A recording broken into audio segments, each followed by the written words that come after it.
All right, here we go. So, my opponent will be joining me shortly. Welcome back to the Conservative Connection. My name is Andreas Kromak. I will be your host for this evening. And this is actually the first live video debate and video podcast I've ever done. So I'm very excited. And we're going to be doing things shortly. And I'm just going to wait for my opponent to arrive. This debate will take about 36 minutes. And yeah, it'll be about 36 minutes. I will be in the affirmative. He will be in the negative. It will be a Lincoln Douglas style debate. For those of you who do not know, a Lincoln Douglas style debate is a debate in which the opponent can cross-examine, but we cannot interrupt each other. So it's a structured debate. It's a debate that's been going on for a long time. Emiliano, I see you. Anytime you're ready, just give a request to be in. If you're having any trouble, just let me know. I will let you in. Just going to write down a few notes here.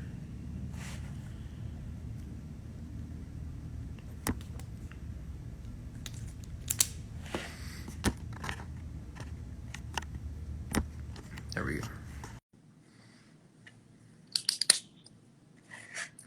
All right, sir, I've let you in. Let's see how this goes. There you are. How are you doing? How's it going? Good. First of all, can you hear me loud and clear? I can hear you right loud and clear. I'm just putting a do not disturb on. I don't want a phone call in the middle of our call. So if you have anything, just do the same. All right. I just did that. Yeah, exactly. So everybody, this is my guest. His name is Emiliano Sanchez. He previously interned with YAF. He is currently studying political science. He is a former member of Model United Nations who has represented he's represented the U.S. He's also represented Japan and Vietnam in a number of various international issues. Follow him at Instagram at Emiliano_I_think. All right, sir, are you ready? Yeah, just about as ready as I'll ever be. Yep. I think. So we will have the first official affirmative construction, which will be 7 minutes. Then we'll have a cross-examination from Emiliano to myself that will take about 3 minutes. We'll have an 8 minutes negative. Then we will have a cross-examination of the negative by the affirmative. That would be me cross-examining you. We have a first affirmative rebuttal about 4 minutes, and then we have a negative rebuttal about 7 minutes, finishing up with a final second affirmative rebuttal at 4 minutes. All right, I'm going to get the clock started, and we're going to begin. All right. Just get my notes here ready. And I will mute myself, right? Are you ready, sir? Yes, I'm ready. All right. Starting the clock now. Now, many people know that Roe versus Wade is now on the table because of a decision by Justice Samuel Alito in a first draft. You've probably no doubt seen many people discuss this issue, not just myself. And the question that many people have, it is a question that this abortion debate always goes back to. And the question is, when does life begin? But more than when does life begin, who has the authority to say when life begins? And who are people most likely to listen to? So there was actually a PhD student at the University of Chicago, and his name was Steve Jacobs, and he was getting his PhD, and he chose to write his dissertation on abortion. The faculty wouldn't help him because they didn't want the public pretty much to know what he found. He surveyed about 2,899 American adults and wanted to figure out this question: who has the authority in most people's minds to determine when does life begin? So he asked these 2,899 Americans, and 83% of them said academic biologists are the highest authority to answer that question. Now, academic biologists that Steve Jacobs academic biologists are what most people consider to be the defining authority in this survey. So he said, let's take it one step further. Let's go to about 5,502 academic biologists across the world to answer the question, when does life begin?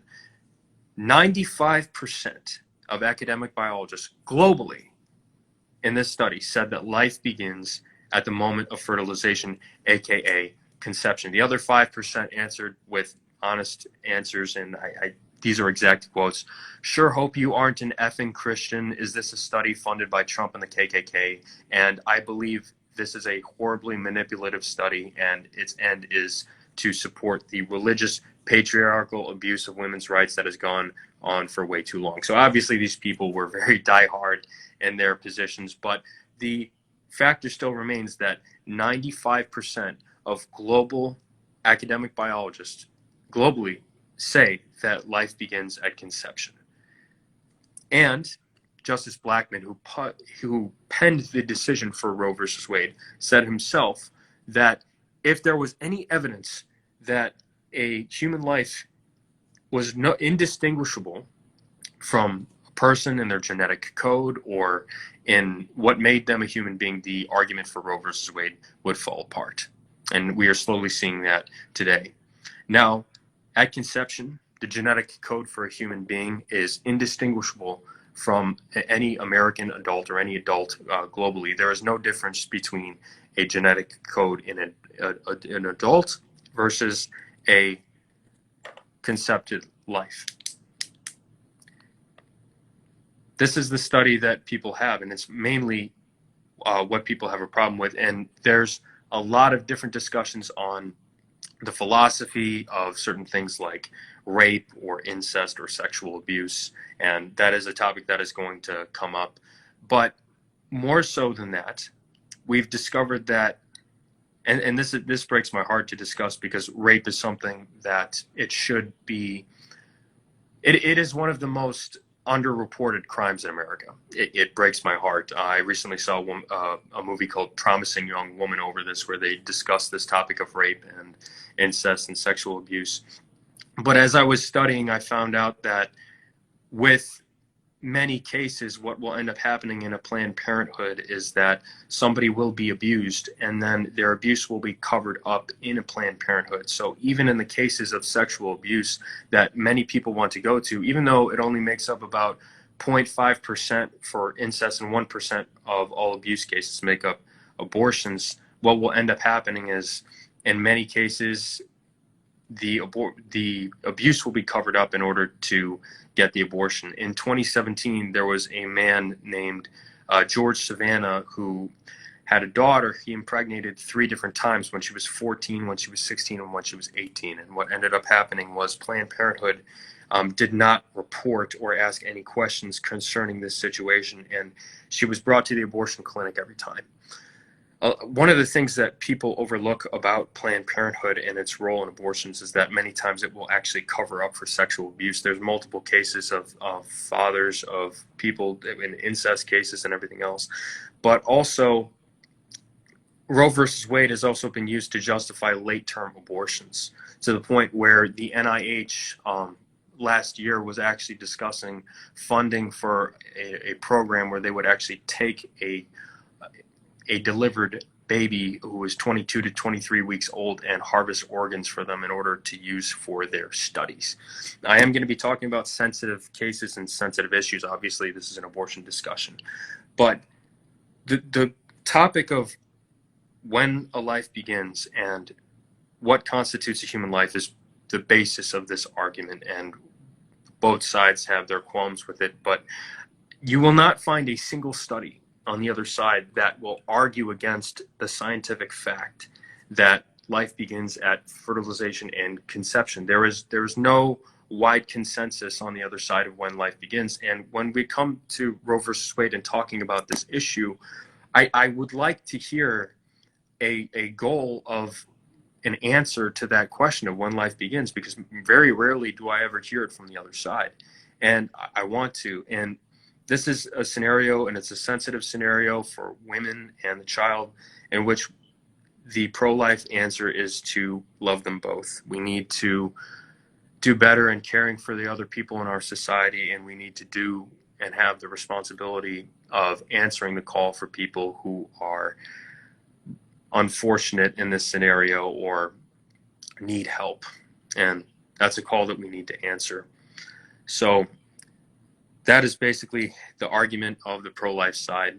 If you have an innocent human life that begins at conception, then by the very founding of this country, for for purposes of life, liberty, and the pursuit of happiness, then that life cannot be taken away. Thank you. All right, and that moves on to your cross-examination. Okay. Have you started the timer? Yeah, I've got a timer right here. You just tell me when you're ready, and we can go. Okay. My list of questioning I think, might be rather short. Just Go a ahead. few brief You questions have expecting direct answers. First of all, and this is more of a general question, do you tend to value, let's say, taking a moral stance in terms of representing something that you believe in, whether or not the consequences you get are desired? Do you value that more than actually yielding better results? Do you think that symbolically standing for something moral is more important than actually obtaining something moral? When it pertains to life? Anything, life, I'm not whatever sure. else. But I I'm not sure I suppose in understand this the question. instance, life. I guess what you're asking me is that, do I view standing for life to be important enough that it somehow I don't care about the results of where it leads? Is that the question? That seems like a sloppy phrasing on my I'm part. Let me trying to understand rephrase. the question. I'm sorry. Yeah. So, do you value standing for life over any other alternative, which might not necessarily stand for your life? Might not necessarily stand for life in your moral point of view, even though it might actually obtain better results in preserving life? My answer is that without the right to life, none of the other rights that we have exist. And as the founding right and the founding principle of a human rights issue, I believe that we need to stand for life in order for any other rights to exist or anything else in a society. Right. Okay. With that being said, to what extent would you be willing to go to protect the lives of the unborn? Would you be willing to pay more in taxes? Would you be willing to have your personal or even national economic situations take a hit in order to preserve the unborn? Yes, I would be willing to see where protecting the unborn leaves, because again, as I said, with life being the fundamental right of a free society, I believe that it needs to be protected and that it is always wrong to take an innocent human life. Okay, so you believe that protecting lives and minimizing any form of death or violence is more important than, let's say, tax rates or anybody's financial situation? I'd say protecting life is the most important issue that anybody could be fighting for, bar none. Okay. Do you support the expansion of healthcare, sex education, and contraceptives in the United States? I see no problem with contraceptives for people. In my personal view, I believe somebody should wait to get married, but I also believe that married couples could use contraceptives. But yes, absolutely. If people want to use contraceptives now, unfortunately, sometimes contraceptives fail. So I think that abstinence should also be seen as a legitimate option, although it's not often taken. And I don't think that in the sexual education we should have somebody who promotes sex to people who, especially if they're in a situation where they might not be able to afford a baby and the contraceptives fail. As my buddy Okay. Rob once said, a woman asked them, "Are people in poverty not supposed to have sex?" And he said, "I don't think if you're in poverty, sex is something you should be focused on." Right. Okay. So with the contraceptive answer, you believe that it should be an option, even though you're not personally in favor of it outside of marriage. Yes. What about healthcare and sex education? Do you think that should be expanded or made more widely available specifically to people within low-income communities? I see no problem with contraception being used by people of a lower income. However, I would warn that if you are of a lower income and contraception fails, you need to be prepared for that. And, as you know, even on your side, an abortion is not a cheap procedure. It's something that ends up costing a lot of money, like Of course. potentially thousands. So in the case, I would say, yes, I would be in favor of, if you are going to have sex outside of marriage, it would be better off if you did use contraception. Okay, but so I suppose my question is, would you support the expansion of contraceptives in terms of having free and available contraceptives? I mean, you can get a box of condoms at a truck stop for about like $4 or $5. I don't think the availability of contraceptions is really the problem. So you don't believe that the availability of contraceptives is a problem? Okay. No. Can I get a time check since I know you have to watch? You have about, I extended it about 2 minutes because the first question. So if you want, we could end the questioning at 5 minutes. I will also get 5 minutes to question you, or we could extend it if you'd like. Oh, how far has it been as of now, though? It's been about 2 minutes over. So you had 5 minutes. I would have 5 minutes to question you. Okay. I'll wrap it up with like 2 more if that's okay. All right. But I will get the same amount of time. Just to let you know. Completely fair. All right. I'm fine with that. Yeah. Sorry about that. That's a You're bit good. of a confusion with the beginning question. Okay. So sorry, I got sidetracked for a second. You know, If there were start the clock until you start your next question, just to be fair. I'm good. I'm ready. So, would you agree that not within your ideal world, but if we were to ban abortion, whether within a select few states or federally, as things stand now, in terms of sex education, contraceptives, adoption or abortion alternatives, would you agree that there would be a good deal of women or young couples, or just couples in general, who would suffer as a result of no longer having abortion as an option? Suffer in what way? Mentally, financially, physically? I believe that in my studies that I've concluded that a person tends to suffer more mentally and physically from an abortion than they would if they had their child. And even if it was a scenario in which the mother was better off, or a person was better off, in my opinion and in my humble opinion, even if you were to take the life of an innocent human being and your life would be better off, it would still be wrong. So no, I would not be in support of that. Like, let's say, Oh no, I'm just okay. Yeah, let's just assume that if you did take somebody's life, your life would be better off. Would that justify it? Then my answer would be no. Right. I understand. Just setting the life question aside.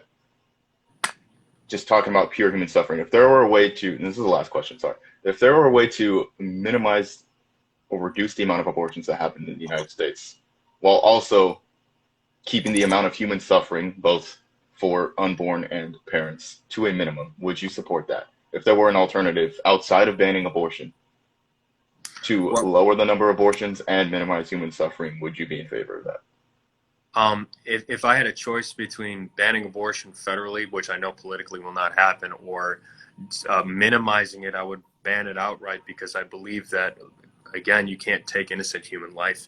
But am I always in favor of reducing the number of abortions? Yeah, absolutely. I'm somebody who's unapologetically pro-life. So if you had an option that would reduce the number of abortions, I'm always going to take it. Okay. That would conclude my cross-examination. All right. So that was about 7 minutes and 15 seconds. So I will have that amount of time to question you. And then you will move into your negative, sir, and you will have about 8 minutes uninterrupted. And I'm going to mute myself. I can mute myself. So I'm going to mute myself. And again, everybody, just because somebody is not responding during this period does not mean that he agrees with me or I agree with him. It is simply the rules of the debate. So you will have 8 minutes interrupted, sir. You just give me a thumbs up when you want me to start the timer. I will give you a finger up to show you your time is done, and then I will interrupt if I feel you've gone too far, but I will give you an opportunity to finish your point. All right. You give me a thumbs up. You good? Okay. I am ready. Okay, well, based off of not only your answers, but sort of everything I've collected beforehand, it seems that your position is life begins at conception, that there's no doubt about that. Preserving human life is the ultimate goal, and one's personal or financial convenience is less important than someone's right to life. And of course, you promoted abstinence education. I would like to start off by saying that The states with the highest rates of unplanned teen pregnancy are all red states, which tend to more heavily emphasize abstinence education, which tend to have less comprehensive sexual education and harder access to contraceptives. And it's been shown time and time again that abstinence only sex education does not work. It does not prevent people from having sex. People are almost always going to have sex in any given society. I would say always in any given society. And the other states with the lowest amounts of teen pregnancy are the ones with more scientifically based, more honest sexual education, not really having a bias on you should not have sex until this or you should wait until marriage. Obviously wait until you're comfortable and until maybe you're old enough, but it's not placing any sort of moral weight on having sex. And those ones have the lowest amount of teen pregnancies, lowest amount of unplanned pregnancies in general. In terms of contraceptive access, that is very heavily related to sex education. And so is the issue of sexual assault and or incest, because there have been several studies that have shown that students with a comprehensive idea of what sex is are more likely to report being sexually abused by a parent or other adult because they understand what is being done to them. They understand that it is wrong, and they feel more comfortable coming out about it. Versus areas where children are kept in the dark about sex, or told to wait until marriage, or have just been sort of implemented into a dogmatic society where everything's very hierarchical, they are much less likely to report it, and it is much more likely to continue. And you said you would be in favor of banning abortion outright because you think that that stance for life is more important than anything else where a world, might not have that law in place. And I will go ahead and grant you that, sure, life begins at conception. I mean, it's alive in that sense. I mean, I won't deny that. I won't deny that it's human because it obviously is. What I'm going to say, and this is sort of a question that you could answer whenever it's your next time to speak, do you believe that life and personhood are the same thing? And with that in mind, medically speaking, if you think life begins at conception, then a fertilized egg or a zygote is life. It is a life. It is a human life, even though it's obviously not fully formed. But anywhere between, where is this at? 1/3 and 1/2 of fertilized eggs do not implant. All right, they don't attach to the endometrium, and they just pass right through and come out as a heavy flow period. So if that were the case, do you support finding ways to minimize that? Because in that sense, those are hundreds of thousands of human lives that just simply pass through after somebody has sex, and they might not even notice that it was a fertilized egg. And that's part of the natural process. Would you support greater access to healthcare for people in lower income? Because having a healthier lifestyle would minimize the amount of fertilized eggs that pass through after sex, although it would not reduce it to zero. I would wonder, why is there so much more outrage towards abortion and people who are trying to, I would believe, sort of control their own life and their own situation? Why is there so much outrage toward that, and not the amount of fertilized eggs that actually pass through? I think, and I'm not attributing this to you because I don't wish to come off any sort of ill will, but I think a lot of Republican politicians are catering to the idea of banning abortion because they know a lot of their base is in support of it, even though they personally probably don't care. And their family is going to be able to get abortions. Anybody they know or anybody in the upper class will be able to get abortions, whether or not it's legal in their state. This is mostly targeted towards lower class people and uneducated, or not uneducated, but lesser educated people. Would I be able to get a time check just so I know how much time I have? You could just signal with your hands or something. 5 minutes? Okay. I have 3. Okay. Good. 5 minutes gone, 3 minutes left. Understood. Okay. So with all that in mind, I would say, even if we grant that a zygote or a fetus or a fertilized egg or a unborn human baby is a person, I would ask you this: why do you value their minimal and lack of experience life over the bodily autonomy of the carrier? That's more of what it is, because I won't deny that they are alive. I will say that it is immoral to have somebody against their will carry a baby to term when it is very physically taxing. It is very financially taxing because I believe it costs I have my notes on $13,000 to have a baby in the United States because, our healthcare system is atrocious. $13,000 to have a baby vaginally, and through C-section is about $22,000. So you're putting them through great financial burden, great physical burden, because carrying a pregnancy to term can have unknown complications on the body of the mother. And just great mental turmoil if it is a baby that they do not wish to have. And mind you, there is a difference between an unplanned pregnancy and an unwanted pregnancy. One might be unplanned, and they're like, the parents might get afraid. It's like, what are we going to do? We weren't planning for this. But if at the end of the day they decide to go through with it, that is their decision. If it is unplanned and they decide they don't want it and they continuously do not want the pregnancy, yet the state forces them to carry it to term, that is a very different issue. And I'll leave you with this, and I'm sure you've heard something similar to this before. Imagine a situation where you are driving with a friend and you're driving rather recklessly. Or no, not even recklessly. You're just somewhat inattentive, but you're not breaking the law in any way. And something happens, any form of accident, and you are hit. Your car is hit.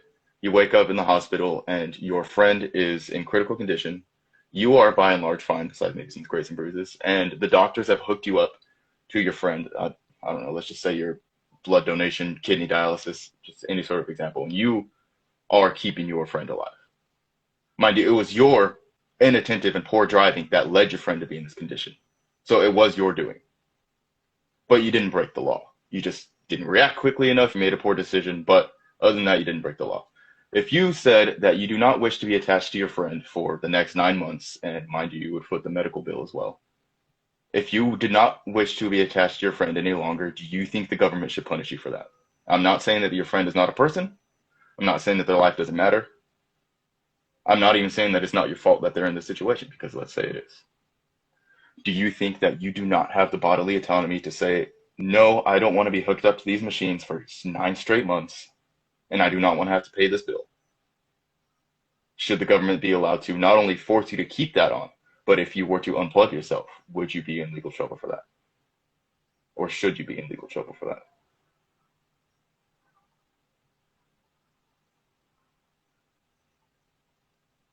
I believe that is it for, I'll call my time now.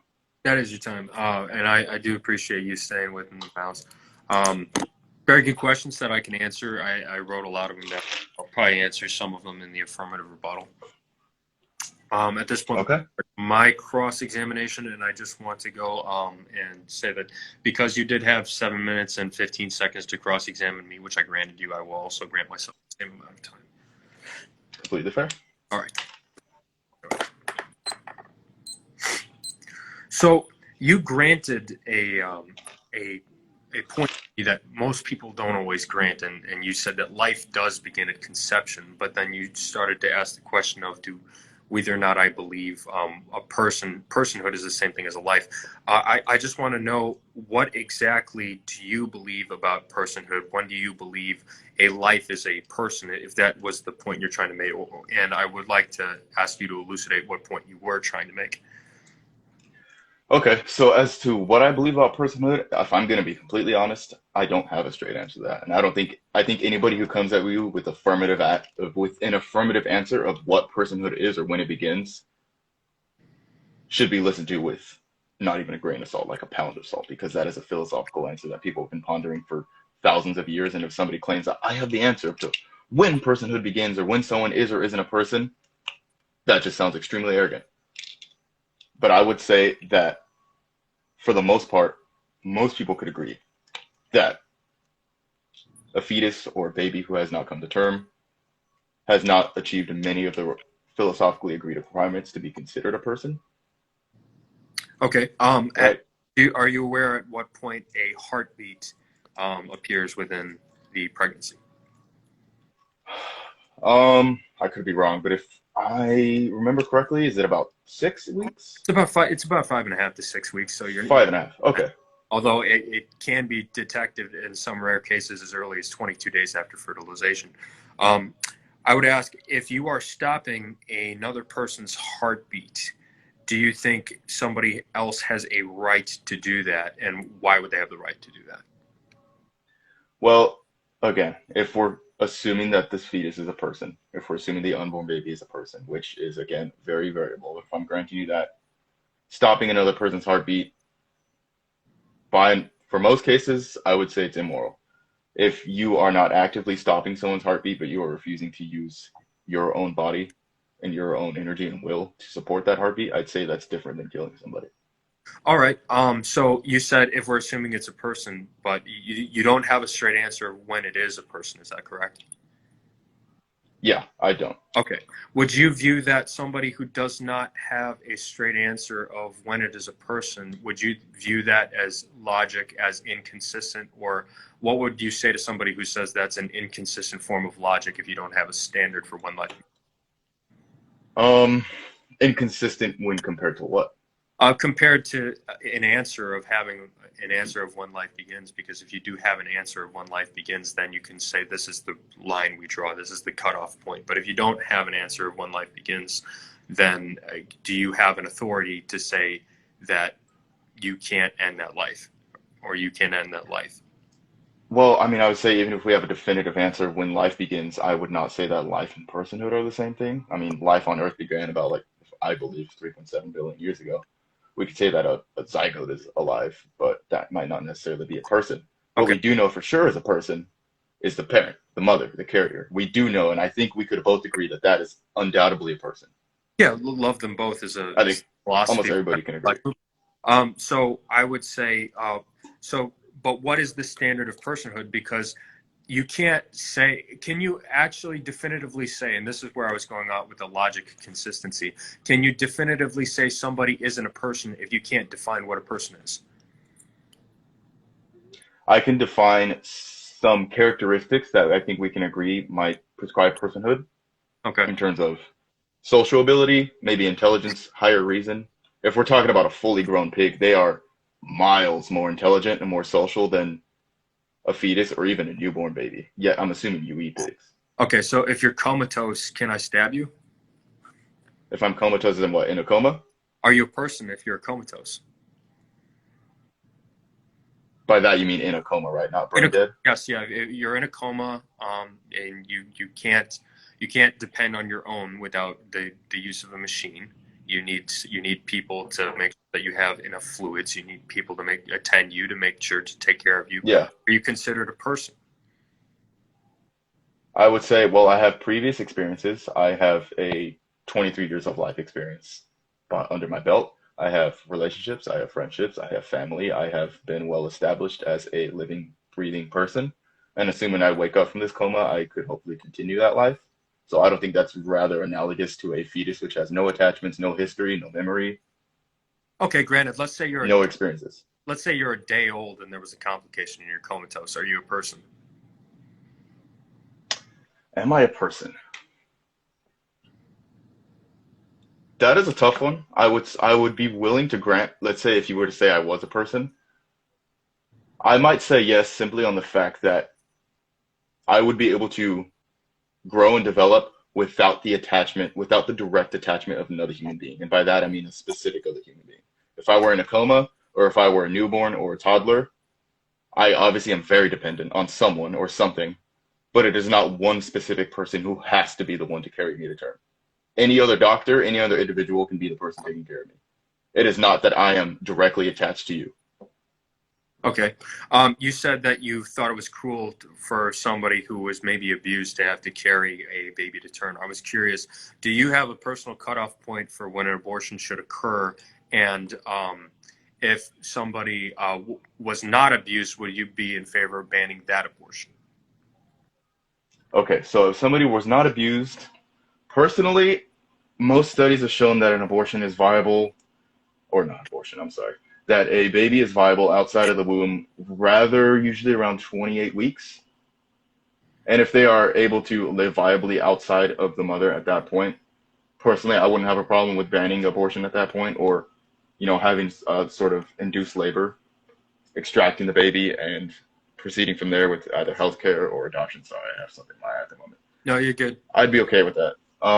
In terms of sexual assault or forced pregnancy, I don't think there should.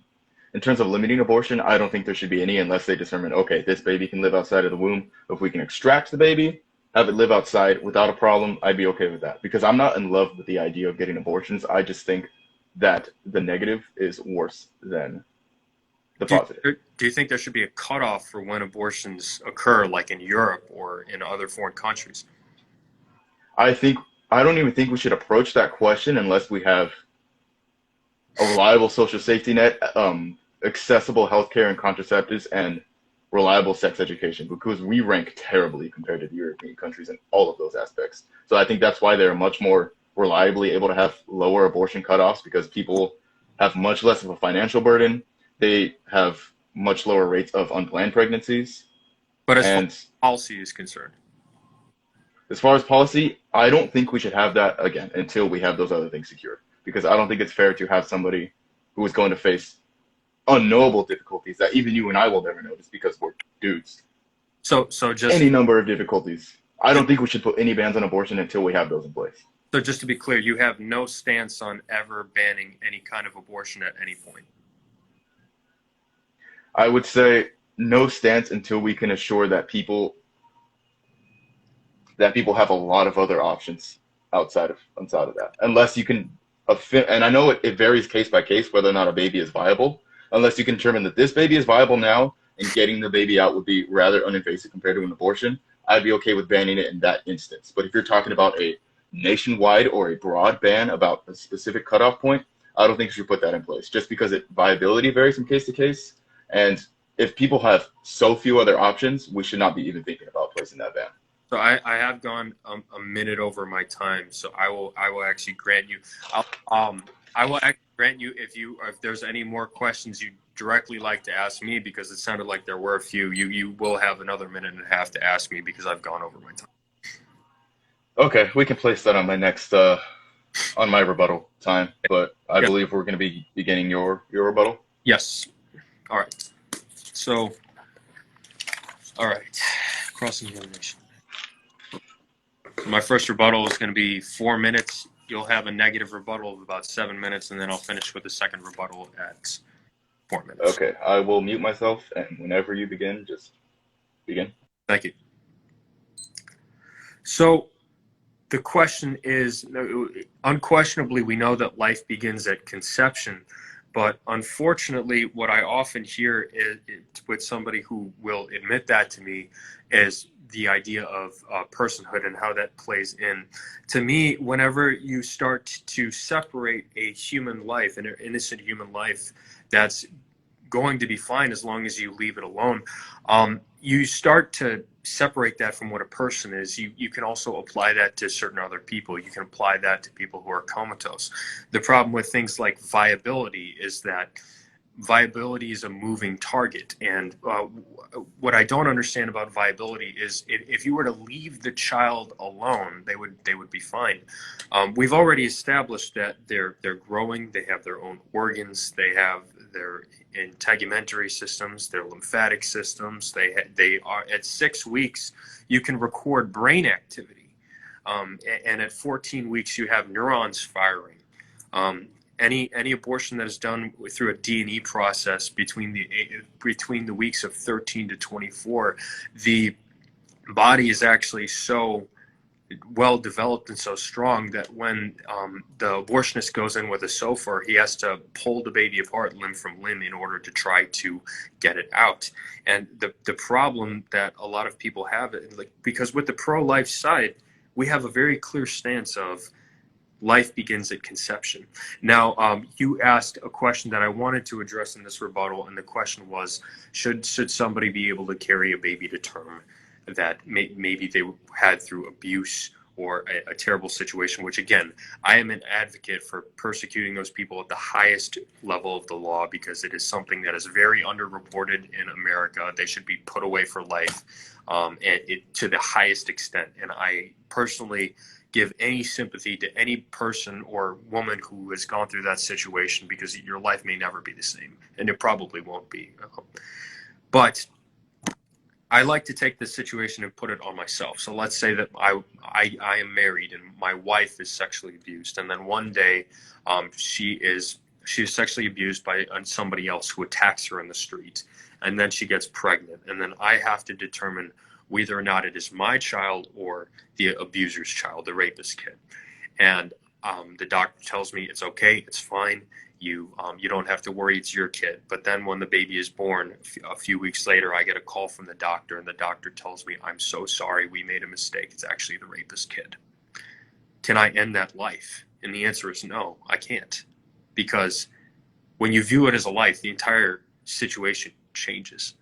And I can't end the life or tell my wife that I can end the life or in any case, because again, it is a human life, and it's an innocent human life that I can't take. I would probably give it up for adoption, but I would not view it as my right to end that life.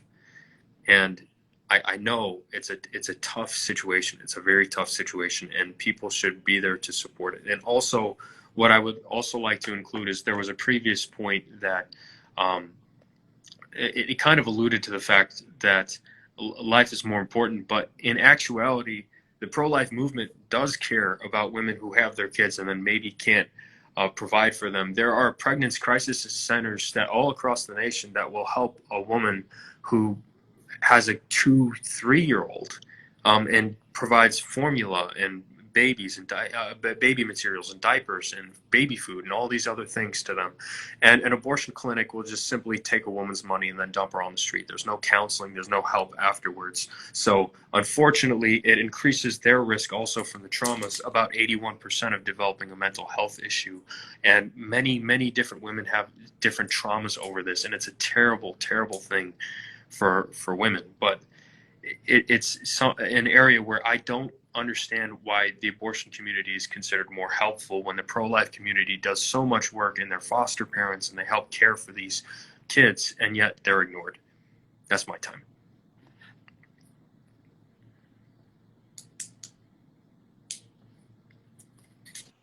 Okay, you made a few points. I believe I have 7 minutes initially, and was there some added time to that? I'll give you an extra 30 seconds. 30. Okay, completely fine. So let's start with what you said about the development of an unborn fetus, with the physiology of them, with the brain activity. I'm not denying any of that. I fail to see how that's entirely relevant beyond any argument from disgust or pathos of looking at something. I don't see it as much more differentiable, and I don't want you to think that I'm comparing babies to animals, but I don't see it as much different from a vegan using the slaughtering techniques of animals as a case to get you to stop eating meat. You know, it might be disgusting, it might even be morally apprehensible, but I fail to see how it is anything beyond that. We agree whether or not we know for a fact that the mother is a person, whether or not the unborn baby is, right? And getting past the technicalities of how abortions are performed, how disgusting or even apprehensible they might seem, we know that it is something that at the end of the day is affecting one person the most and one person only. I do find it pretty interesting that you said, in the hypothetical analogy of your wife being assaulted, of course, God forbid. Yeah. I do find it interesting that you made the point that you would likely give the baby up for adoption if you were to find out that it were not yours. And I noticed that during the pregnancy part of that story, you failed to mention what and I'm not trying to place this in any ill will upon you, but you failed to mention what your wife would have thought, or what your wife would have wanted. If she would have wanted to go through that strain, potential reminder, constant reminder of what happened to her, if she were to go through with that pregnancy. You didn't really mention what her point of view might have been. And you said if you find out that the baby weren't yours, you would likely give the baby up for adoption, which I think is interesting because you think, okay, this is no longer my baby. I don't have attachment to it, but I'm not going to kill it. Obviously, you don't have the right to kill the baby because it is physically viable outside of your wife's body, and it does not rely on your wife specifically. Obviously, infants are extremely dependent on everyone or anyone, you know? But that can be done by a doctor, that can be done by a nurse, that can be done by a foster parent, an adoptive parent. That does not have to be done by your wife. If your wife were carrying the baby, still pregnant within her, it has to be her. It can't be anyone else. She is legally bound to having this baby, no matter what she might want to do, no matter what strains it might put on her, no matter what trauma it might continuously re-inflict on her. It has to be her. She can't just say, here, you be pregnant instead of me. That's the main difference between an unborn baby and a born baby, a viable and unviable baby, is that somebody else can take care of the infant, and there are many other options. If the mother is pregnant, it's completely dependent on her, and if you still think that she has to carry it to term, you are completely disregarding her right to bodily autonomy. That is my main point on that. And then you mentioned charities about these health centers, and I certainly don't think that they're bad. Although I would ask how many of them might try to instill some sort of Christian values upon, and I don't want to say that they do, they may or may not. But I do think it is a bit coercive to try to instill Christian values on a woman who might be desperate and lost and in a time of need. You know, obviously not in the right mind. I think it's pretty coercive and somewhat might make them think that they should go along with it. Otherwise, they might cease getting the help. And I don't want to say that this is the case, but if they are doing that, I would say that that is wrong. And I don't think that people's availability in terms of childcare, in terms of supplies for their children, sex ed, and contraceptives, I don't think that should depend on how nice charities are able to be, how generous any rich person is feeling on a given day. I don't think it should be dependent on what's available within any given center. I think that should be guaranteed to every citizen. I mean, we are the richest country in the history of the human race. And we are outranked by so many other developed nations in all of these issues. It is honestly quite embarrassing. So I think the fact that we have to depend on charities for that kind of stuff is atrocious, and it should not be done. And I think, given that having sex ed, having contraceptives shows to reduce abortion, I believe I had a note on that, it reduces abortion rates from anywhere to, let's see, I believe it was 31%. It was a decent amount. I'm sorry, I can't find the note. And if you're truly willing to go through any financial burden to do that, I think you should be in favor of reallocating the national budget or increasing your tax rates to ensure that everybody has contraceptive and sexual education. And the last point, I'm not sure how much time I have. Actually, can you tell me how many more minutes I have, or if I'm over? I have 3 more? Okay, cool. So for the most part, those are the main issues. And I think, again, any terms of someone comatose or somebody who's extremely young, an infant or toddler, you're not dependent on one person's body and one person's body specifically. You are not violating one person's bodily autonomy by having that dependency. You can be allocated to anybody by that point. And I think that is the main difference. And we know for a fact that the mother and the carrier are people.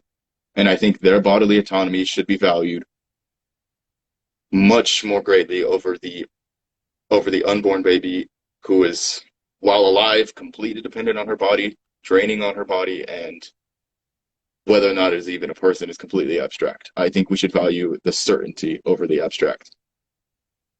And I'm sure you'll answer it maybe at the end, but what I said, the example I gave about you driving with your friend, I am curious about your answer, whether or not you think you should be punished for saying no.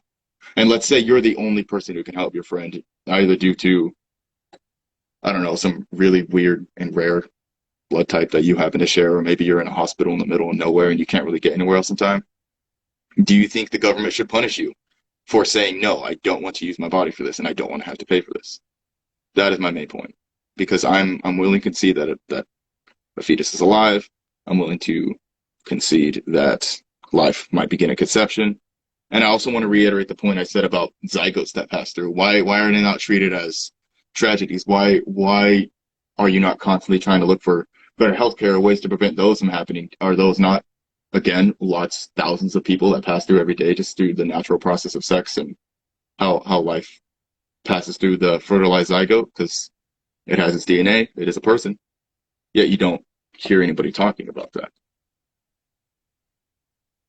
So, yeah, at the end of the day, I would say one person's bodily autonomy is the more important factor when it comes to dealing with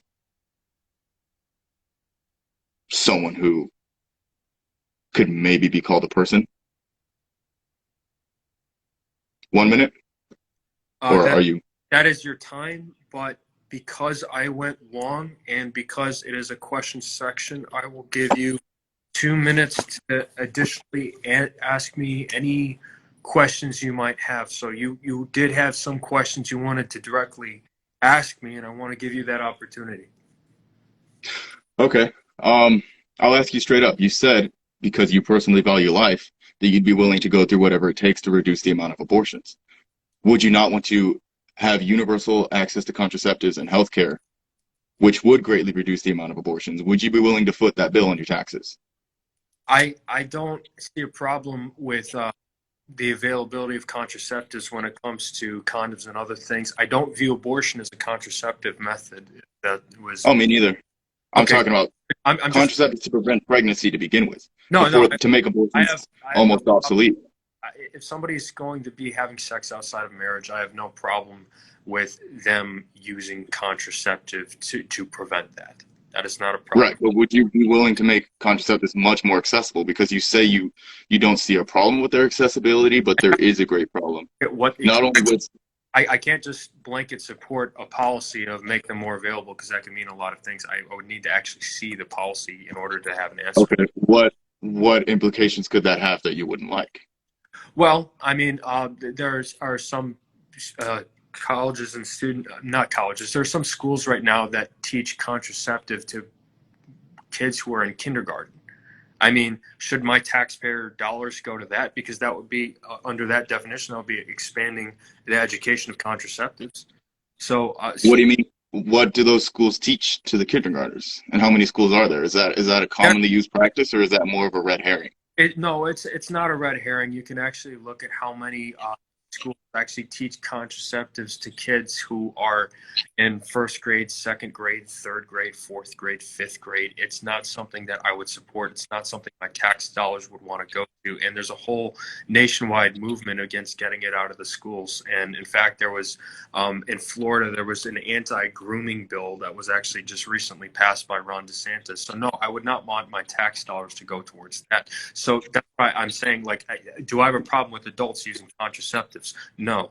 But do I have a problem with my tax dollars going to something like that? Yes. So I don't just blanket support a policy. I have to actually see what the specific. That's fair. What I would ask, although I would greatly disagree with what the anti-grooming bill means, or if it was even grooming, I would say it's not, but that's sort of a different issue. Disagree on. You stated earlier that the right to life is your priority, your number one priority, or at least your highest thing. And I'll grant it to you that they are, let's say they're teaching vigorous sex ed and contraceptives to kindergartners, which I don't think is the real situation. I often think that is taken out of context, but I would have to look at it. But I'll grant you that point. Let's say hypothetically. Hypothetically. Let's say that's the case. I might be off. You said, yeah, you stated earlier that the right to life is the most important issue, and you'd be willing to pursue that no matter what. Yet teaching kindergartners about sex is where you draw the line. So even if contraception were to greatly reduce the amount of unplanned pregnancies and abortions, and it included that kindergartner bill, which I don't think it would, but let's say if it did, you wouldn't be willing to support it anymore, even though you stated earlier that the right to life is the most important thing to you. I don't believe you'd have to worry about kindergartners, first graders, second graders, or third graders having sex. And if you do, they're in an abusive situation. And again, I've seen with Planned Parenthood. Well, like I said earlier, sorry, and they cover that up. So yeah, if you have any person trying to teach a child about sex and it has nothing to do, like they completely cut their parents out of it, that by definition I view as grooming. Teaching them about sex, even though I stated earlier that having children with a comprehensive grasp of sex education makes them more likely to report sexual abuse, more likely to stop sexual abuse from happening. If you're teaching a kid about sex and you're not telling their parents what they're teaching, that's grooming. Can I ask how that is grooming? That's my answer. You just say, okay. Well, I noticed that I asked you if you'd be willing to pay for more contraceptive access, and you immediately referred to an extreme case of kindergartners being taught about sex and saying you wouldn't be willing to support that. You're sort of pulling from the extreme. That's not what I said. I said I'd have to view what the policy is. Okay, well, let's say generally speaking, free access to contraceptives for adults and teenagers. Because we know teenagers are having sex, and let's not pretend we can stop that. Granted. And if that could reduce abortions and unplanned pregnancy, would you be in support of that? I think the government is one of the worst allocators of money in the world. So no, I wouldn't be in support of them taking my tax dollars, more of them, to tell me that they are giving it for free condoms and contraceptives and different items. Okay. I think that if you can't afford $5 for a box of condoms at a truck stop, you probably shouldn't be having sex. And I think that's a pretty, no offense, but a very ignorant stance to take because as if you're somebody in extreme poverty and you're living day to day, paycheck to paycheck, and you come home to your wife or someone in a relationship and you got to say, well, you're too poor to have sex. You're too poor to, do what almost everybody else does. And if you get pregnant, that's on you. And that's a greater financial and physical burden because you have to pay for the bill. You can't just tell people not to have sex. Even if I agreed that you were 100% right that they shouldn't be having sex if they're poor, which I don't agree, but even if I granted you that, that would not work in the real world. That would never work in the real world. You can never just tell people, you're poor, don't have sex, you're young, don't have sex. It's not going to happen. Practically speaking, it doesn't happen.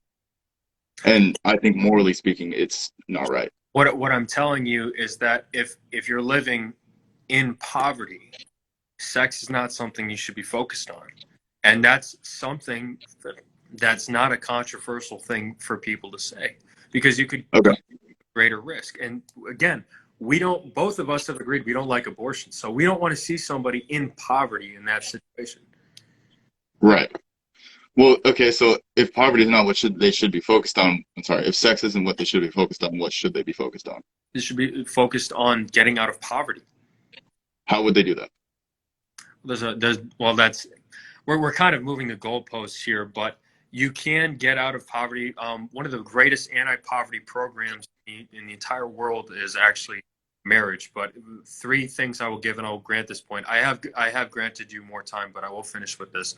And the three things that I would say is, if you want to get out of poverty, graduate high school, don't have kids until you're married, get a job. If you do those three things by the Brookings Institute, your chances of getting out of poverty skyrocket. But notice one of the things I said, don't have kids until you're married. If you're in poverty and you do that, it's going to be really hard for you to get out.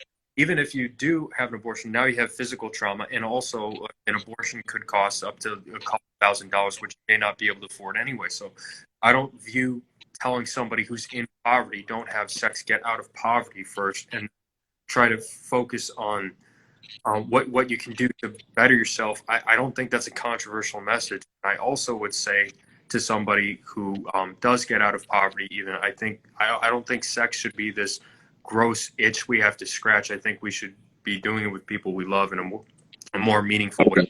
My personal opinion. Can I finish with one last answer?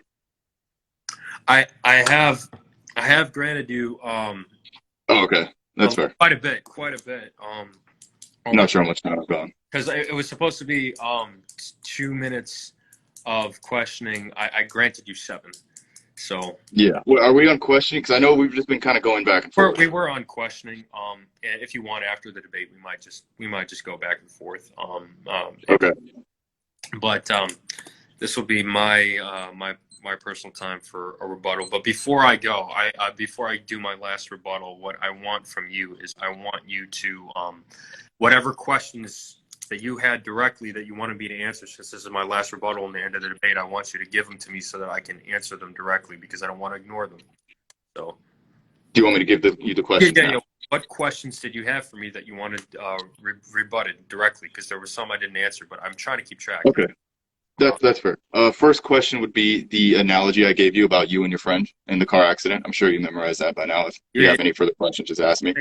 Second question would be, in a world without universal contraceptive access and without abortion, and you said those three things to get out of poverty, which I think are vastly oversimplified. I think you're oversimplifying the issue of poverty and oversimplifying how hard it is to get out of poverty, especially generational poverty. But if I grant you that, let's say those 3 points are true. If you were to mess up one of those 3 points, do you think it is morally okay to have someone be doomed to poverty forever? They have no contraception, no access to abortion, and they have a kid outside of marriage. Now they're stuck in poverty, and that kid is born in poverty, and you believe that that is completely morally okay? No. Then why do you think it is okay to live? This will just be a follow-up you can answer. Live in a world where those are the 3 steps you have to follow to get out of poverty, and we shouldn't expand any access beyond that. I didn't say that. I said this is a statistical study from the Brookings Institute that shows if you do these three simple things, your chances of getting out of poverty skyrocket. Whether or not people agree that it's oversimplified or not is irrelevant to the fact that it worked, and it showed that by people's actions, people who did this were not in poverty. So I'm not saying that it's a standard that if you messed up one or all that you should be doomed to poverty. I'm saying people who were able to follow those three steps are not in poverty. And there's a very big difference between the two statements. Okay. So So I would hope that you'd want to expand it to where you could mess up one or two steps and get out of poverty. anybody. But I'll yield your time. We could continue back and forth after All right. if we believe it's necessary. So the first thing I wanted to answer the question about my my hypothetical wife, even though I know that what I said was one of the reasons why she would have the kid in the hypothetical scenario was because she thought it was mine. We both thought it was mine in the scenario. So it's not that I'm ignoring the fact that what she's going through. I would obviously be there to support my wife. And the second thing is, if we already have the kid, then there's really nothing that we can do. If we already thought it was mine and we both wanted it, that's a mutual agreement. That's not me forcing anything on her. So even in the hypothetical, because I thought that was a little manipulative, although maybe you might have misheard. So I'll give you the benefit of it out there. For the situation in which me and my friend, this is the famous violinist scenario, and I don't think it's the same thing as an abortion, and it's very hard to find an analogy that comes close with an abortion because it's such a unique scenario. But let's say it's an abortion scenario and it's a mother and her daughter, and the doctors tell her, if you just wait out 9 months, your kid's going to be fine. If the mother stood up and said, I'm not waiting 9 months for my son, that's time I'm never going to get back, and she unplugged her son from a bed, I don't think she would be viewed as sympathetic. And I don't think that would be the right thing to do. I would stick it out. If that was my friend, I'll directly answer your question. If that was my friend, I would stick that out because my friend's life would be so much more valuable to me than just 9 months of time. But that's a personal scenario. I don't want anybody doomed to poverty. I think I've already answered that. But we've already gone over that this is a human being within the womb. It is growing. It is alive. It has a heartbeat. It has lungs. It has an integumentary system. It has a lymphatic system. It has a nose. It has eyes. And you asked the question about the zygotes. I view a fertilized a fertilized egg, a fertilized ovum and sperm. When they unite, they create somebody by God's creation, or by creation if you're an atheist, that has never existed and will never exist again. It has a unique genetic code that will never go away. And I view human life as precious. I do not think you can stop another heartbeat and say that it is your body. If I was a bartender, or if you were a bartender and a woman came in and she was 3, 4, 5 months pregnant, and you knew, and she asked for a whiskey or a vodka, would you serve her a drink? And if the answer is no, I would ask why. Because why is it any different? Because what's happening is a form of cognitive dissonance. We want to wish this kid away as if he doesn't exist. But the truth is that it's not just a woman's body being harmed. So I reject the idea that it's bodily autonomy for the same situation as the bartender who doesn't want to give a pregnant woman a drink, because that's not just her autonomy. He's affecting 2 other people.